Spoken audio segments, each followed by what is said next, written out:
O Senhor esteja convosco. Proclamação do Evangelho de Jesus Cristo segundo Marcos. Naquele tempo, Jesus chamou a multidão para perto de si e disse: Escutai todos e compreendei. O que torna impuro o homem não é o que entra nele vindo de fora, mas o que sai do seu interior. Quem tem ouvidos para ouvir, ouça. Quando Jesus entrou em casa, longe da multidão, os discípulos lhe perguntaram sobre essa parábola. Jesus lhes disse: Será que nem vós compreendeis?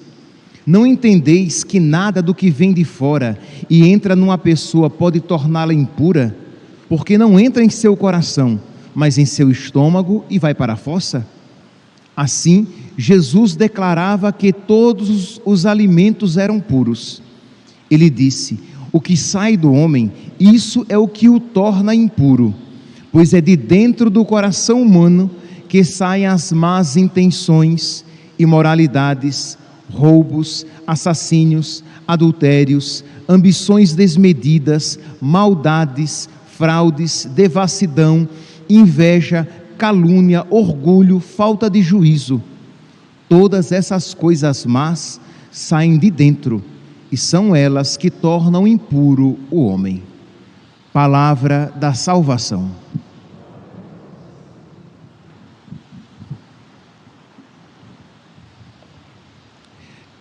Caríssimos irmãos e irmãs, o Evangelho de hoje é uma continuação do Evangelho de ontem. Para que nós bem possamos compreender, temos que ter em mente o Evangelho de ontem. E aí nós iremos compreender que Deus vem cuidando do seu povo de uma maneira pedagógica. Primeiramente, Deus, ensinou o seu povo as prescrições rituais.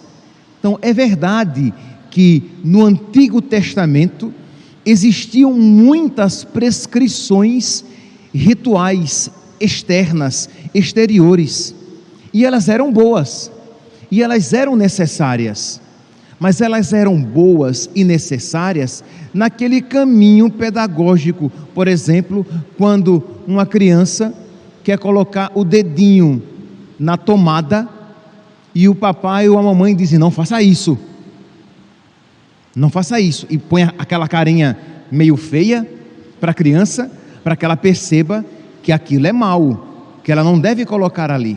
Não adianta o pai ou a mãe quererem dizer para a criança que ali ela vai sofrer uma descarga elétrica, que vai lhe fazer mal, porque ela não vai compreender. Quando uma criança, ela quer comer doce o tempo todo, por exemplo, e aí na refeição ela quer balinha, e o pai diz: não, vai comer brócolis, não, vai comer girimum, abóbora, não, vai comer verdura, vai comer fruta, vai comer arroz, vai comer a papinha. Não adianta aqui falar do valor nutricional do alimento, porque a criança não vai compreender. O pai, a mãe vai dizer assim: não, você não vai comer isso aqui depois, e só um pouquinho. Agora, quando a criança cresce e se torna um adulto, um rapazinho, aí o pai e a mãe já começam a explicar: olhe, você quer ficar forte, você quer ficar inteligente, isso aqui é bom, isso aqui fará você forte, vai fazer você bonito, vai fazer você bonita. Aí a criança já compreende que existe um valor, e quando ele fica adulto, aí pode até explicar, com seus 16, 17, 18 anos, falar de todo o valor nutricional daquele alimento, e que ele deve ser preferido. Pois bem, assim foi Deus com seu povo. Deus começou com as prescrições exteriores. Vocês lembram, eu espero que vocês lembrem, no Evangelho de ontem, que os fariseus começaram a criticar os apóstolos, porque, diz aqui, Marcos capítulo 7, versículo Primeiro, eles viam, versículo 2, eles viam que alguns dos seus discípulos comiam o pão com as mãos impuras, isto é, sem as terem lavado. E aí o evangelista diz: com efeito, os fariseus e todos os judeus só comem depois de lavar bem as mãos, segundo a tradição recebida dos antigos. Ao voltar da praça, eles não comem sem tomar banho e seguem muitos outros costumes que receberam por tradição, a maneira certa de lavar copos, jarras e vasilhas de cobre. Então eles estavam criticando. Por quê? Porque os discípulos de Jesus não estavam seguindo aquelas prescrições. E Jesus viu, ouviu aquela crítica, mas viu o coração deles e disse, versículo 6: bem profetizou Isaías a vosso respeito, hipócritas. Como está escrito: este povo me honra com os lábios, mas o seu coração está longe de mim. Isto é, eles, os fariseus, eles obedeciam àquelas prescrições exteriores, mas o coração deles continuavam imundos. Eles purificavam as jarras, os copos e os pratos, mas eles não se purificavam interiormente. Então Jesus diz: este culto que vocês me prestam, está citando Isaías, é vão. Marcos, capítulo 7, de nada adianta, capítulo 7, versículo 7, de nada adianta o culto que me prestam, pois as doutrinas que ensinam são preceitos humanos. Meus irmãos, esta palavra de nosso Senhor, e que Ele vai continuar o mesmo raciocínio no Evangelho de hoje, ela é muito adequada para nós, porque existe uma tentação em nós de viver a religião como uma realidade meramente exterior.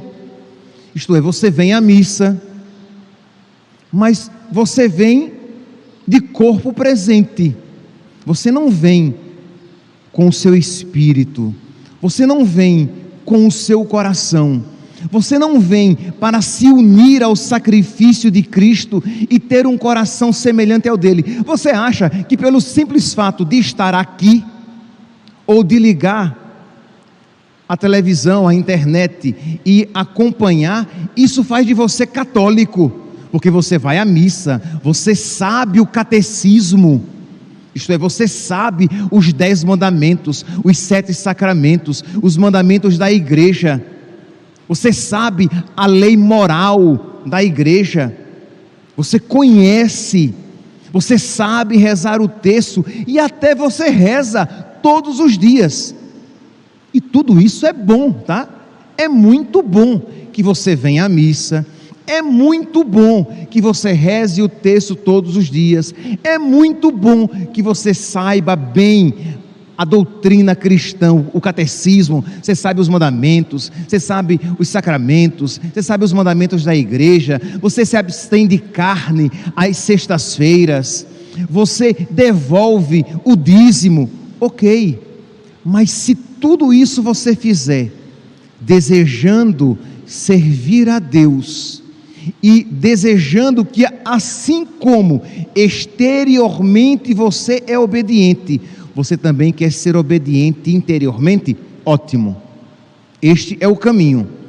Mas se você acha que a sua religião é meramente exterior, é meramente regida por atitudes exteriores, isto é, você faz tudo isso, mas no dia a dia, quando você vai à igreja, mas quando você sai da igreja, você é um demônio, você é o Satanás, você é o diabo. Em casa você é rancoroso, mal educada, você não serve, isto é, o que você faz com mau humor. Quando seus pais pedem uma ajuda a você, você não faz, ou quando faz de cara feia, mas com o terço na mão, com um crucifixo que pende até o pescoço, mas na prática da vida, o seu coração está muito diferente daquele a quem você traz representado no crucifixo, pendurado no seu peito. Você, como diz aqui o evangelho de hoje, diz aqui que Jesus diz: as más intenções saem, o que é mal sai do coração do homem, isto é, vem de dentro, que são o quê? As más intenções, as imoralidades, os roubos, assassínios, adultérios, ambições desmedidas, maldades, fraudes, devassidão, inveja, calúnia, língua grande, calúnia, fofoca, mentira, orgulho, falta de juízo.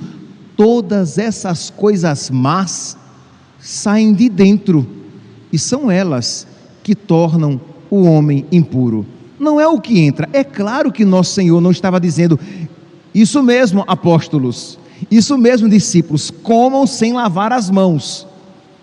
Isto mesmo, discípulos, usem copos, pratos e jarras sem lavar. Não é isso que nosso Senhor está dizendo. O que Ele está dizendo é que a precedência está o quê? Em purificar o interior. Porque de que me adianta lavar as mãos para tomar o alimento, para ser fiel a uma prescrição externa que diz que eu deveria lavar as mãos antes de tomar uma refeição? Se as prescrições internas, isto é, se aquela prescrição externa deveria me lembrar o quê? O desejo de purificar o meu coração, porque senão de nada me adiantará purificar as mãos. E Jesus, Ele dá um exemplo, né? Como eu falei que o evangelho de ontem e hoje estão intimamente ligados. Ele diz: olhe, a palavra de Deus diz: honra teu pai e tua mãe, e quem amaldiçoar seu pai e sua mãe, versículo 9 do evangelho de ontem, vós sabeis muito bem como anular o mandamento de Deus. Com efeito, Moisés ordenou: honra teu pai e tua mãe, e quem amaldiçoa o pai ou a mãe deve morrer. E o que é que eles faziam? Eles pegavam um costume humano que dizia assim: olha, mas se você, aquilo que você daria aos seus pais, se você doar ao templo, é corbã, e aí você pode deixar os seus pais morrerem, não precisa cuidar deles, faça a sua obra exterior, a sua prática de dar aquela oferta ao templo, está tudo bem. E Jesus diz: isso agrada a Deus? Você deixar de obedecer os mandamentos de Deus, não amar os seus pais e se apegar simplesmente a uma prática exterior, achando que com isso você anula os mandamentos? Então percebe, meus irmãos, que embora a nossa religião, embora o cristianismo, a religião católica, ela tenha toda uma prática exterior, e tudo isso é muito bom. Você pode ver, nós nos ajoelhamos diante do Santíssimo Sacramento, nós nos ajoelhamos na hora da consagração, nós, quando passamos diante de uma igreja católica, nós traçamos o sinal da cruz sobre nós, porque nós sabemos que o nosso Senhor está lá, que ali há uma presença física do nosso Deus. Nós carregamos o nosso terço, nós carregamos a medalha milagrosa de Nossa Senhora, nós carregamos o nosso escapulário, e tudo isso é muito bom, mas será apenas uma superstição ou um símbolo inócuo, sem efeito nenhum, se ele for meramente exterior.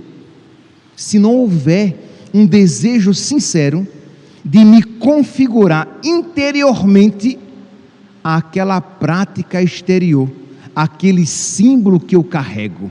Então é isso que Jesus está dizendo. Ora, no ambiente judaico existiam várias prescrições exteriores, isto é, se você toca no sangue, ou se você toca numa mulher que está contaminada pelo sangue, você se torna impuro. Lembra do evangelho da hemorroíça, daquela mulher que sofria há 12 anos com fluxo de sangue? ela era impura, segundo a mentalidade judaica. Ela era impura. E se alguém tocasse nela, ou ela tocasse em alguém, aquela pessoa se tornava impura também. Era essa a mentalidade. E se ela tocasse em um alimento, aquele alimento seria impuro. E existiam alguns alimentos impuros em si. Por exemplo, o judeu que não come porco, animal de casco fendido, porque é impuro. Vem Jesus e purifica todos os alimentos, dizendo o quê? O que torna o homem impuro não é o que entra pela boca, vai para o estômago e desce para a fossa. O que torna o homem impuro é o que sai do seu coração. E aí todas aquelas realidades por ele descritas. Meus irmãos, o que então, de uma maneira, vamos aqui tentar aqui pegar apenas um ponto, depois de tudo isso que foi dito, e aprofundar um pouquinho mais. O que é que isso nos ensina? Que nós precisamos colocar o nosso coração e a nossa alma em tudo aquilo que nós fazemos. Então, se você vem à missa, você precisa participar dessa missa com toda a devoção. E devoção aqui não significa necessariamente sentimento, mas o empenho da sua alma, o empenho do seu coração para agradar a Deus, participando desta missa, ouvir com toda atenção a palavra de Deus, adorar com todo o seu coração, a sua mente e até mesmo, se possível for, os seus afetos, adorar nosso Senhor na Eucaristia. Quando você reza o seu terço, não apenas rezar com a boca, você sabe que é muito fácil fazer as orações mecanicamente, inclusive as orações não escritas, isto é, você é capaz de fazer uma oração, entre aspas, espontânea, de uma maneira mecânica, sem nem prestar atenção, sem nem se colocar naquilo que você está pedindo. Mecanicamente você, Senhor, abençoa minha família, Senhor, abençoa minha vida, me ajuda a ser santo, sim, Senhor, me livra de todos os males, me ajuda, Senhor, a não pecar. São palavras orantes, mas nas quais você não colocou o seu coração. Então percebe que essa oração não santifica. E quando já é uma oração decorada, aí piorou. Se você não coloca o seu coração em cada Pai Nosso e em cada Ave Maria que você reza, contemplando os mistérios daquele terço, pedindo a Nossa Senhora a graça dela ensinar você a bem rezar o Santo Terço, pedindo a Nossa Senhora que você cresça em amor a Nosso Senhor e a ela, em ódio ao pecado e ao diabo, a sua oração será sempre inócua, não terá um efeito na sua alma. Então você fará várias novenas, mas sem muito fruto espiritual. Embora você esteja em estado de graça, você não está em pecado, você está fazendo aquela novena, você está participando da missa, você está rezando o seu terço em estado de graça, mas com o coração frio, com o coração indiferente. Você está apenas apegado exteriormente àquela prática. Então você precisa, repito, colocar o seu coração, Ele ver o nosso coração, que Ele não diga a nosso respeito: este povo me honra com os lábios, mas o seu coração está longe de mim. Veja que palavra triste, de o Senhor dizer de um sacerdote que é capaz de celebrar a Santa Missa longe de Deus. Por quê? Porque está em pecado? Não necessariamente. Ele pode estar em estado de graça, mas rezar no automático, sem colocar o seu coração, sem existencialmente se oferecer a nosso Senhor, se oferecer juntamente com nosso Senhor, quando Ele diz: isto é o meu corpo. Ele pode ajoelhar, porque está escrito lá na rubrica: agora é hora de ajoelhar, e ele ajoelha. Ele pode juntar as mãos e fazer a inclinação da cabeça, porque a rubrica diz: agora é hora de inclinar a cabeça, e ele inclina a cabeça, como aquele bonequinho, sabe aquele assim que fica assim? Pois é, ele inclina a cabeça, mas aquilo não é adoração, aquilo não é piedade, aquela genuflexão não é adoração, não é piedade. Então você se ajoelha porque todo mundo se ajoelhou, e você se levanta porque todo mundo se levantou, e você pode até mesmo entrar na fila da comunhão, porque você diz: não, eu não estou em estado de, eu não estou em pecado mortal, e você entra na fila da comunhão, e você abre a boca, porque o padre está ali e diz: corpo de Cristo. Você abre a boca, recebe a Eucaristia, mas olha, de uma maneira mecânica, você recebe a Eucaristia, mas você não faz comunhão. Entende, meus santos? Este povo me honra com os lábios, este povo tem uma prática religiosa exterior, este povo está muito preocupado em cumprir as regras exteriores, mas o que agrada a Deus, ou o que desagrada a Deus, é o que sai do nosso coração. Peçamos, meus santos, a Virgem Maria, mestra nesta arte, que nós também aprendamos dela a servir, amar a Deus com todo o nosso coração, com toda a nossa alma e com todo o nosso entendimento. Louvado seja nosso Senhor Jesus Cristo, para sempre seja louvado.